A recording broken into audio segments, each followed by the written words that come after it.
I am Helena. I'm 23 years old.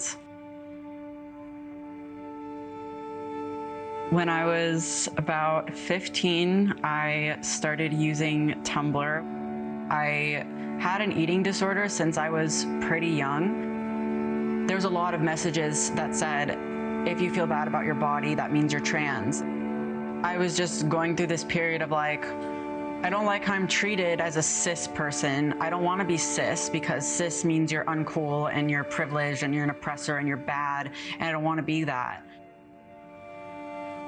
In that way, I was really incentivized to try to figure out a way to make my voice heard in these communities. And obviously I can't change my race. I can't really change my sexuality.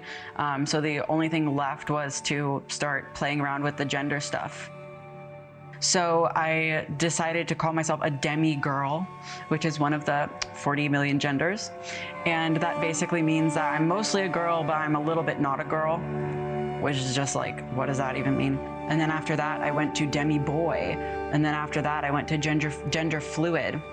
And after that, I eventually went to trans boy. But all this took like 2 or 3 years of just going through this repetitive cycle of changing this identity and changing it again. And it was just never enough.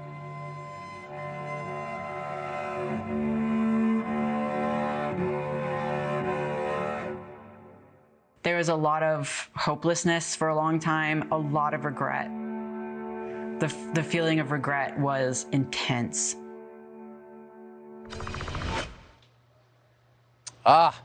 It's a moving interview, and there's a lot more of it in the episode. Helena joins us on set now. Helena, thanks so much for coming on. There's something so sad about that. First of all, thank you for speaking up, because your voice does matter, I think, in this conversation.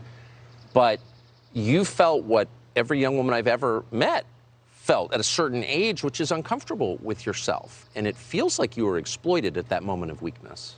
Yeah, absolutely. I mean, as you said, it's completely normal for not only young girls, but often young boys too, to feel uncomfortable with themselves, uncomfortable with their body. But we have this ideology that is especially prevalent online that says that if you have those feelings, that means you're trans. I mean, there are literally people who say, if you don't even like your voice on a recording, that's a sign of gender dysphoria, and you need to go see a medical professional because you're trans. Talk about taking advantage of people. So how do you, and this is all explained in greater depth in the documentary, but how do you feel now at 23 looking back on what happened? I feel honestly grateful for the experience because it's taught me a lot about the world and about myself, but I really feel afraid for these other young girls like myself who they might not be. You know, I consider myself lucky that I was able to get out of it unscarred really medically, but there's so many young people who can't say the same. And psychologically as well. I mean, it's just devastating to, especially from a young age, be lied to by adults at school and by medical professionals and told that your body is wrong, you need to change it, you need to get hormones, you need to get surgeries.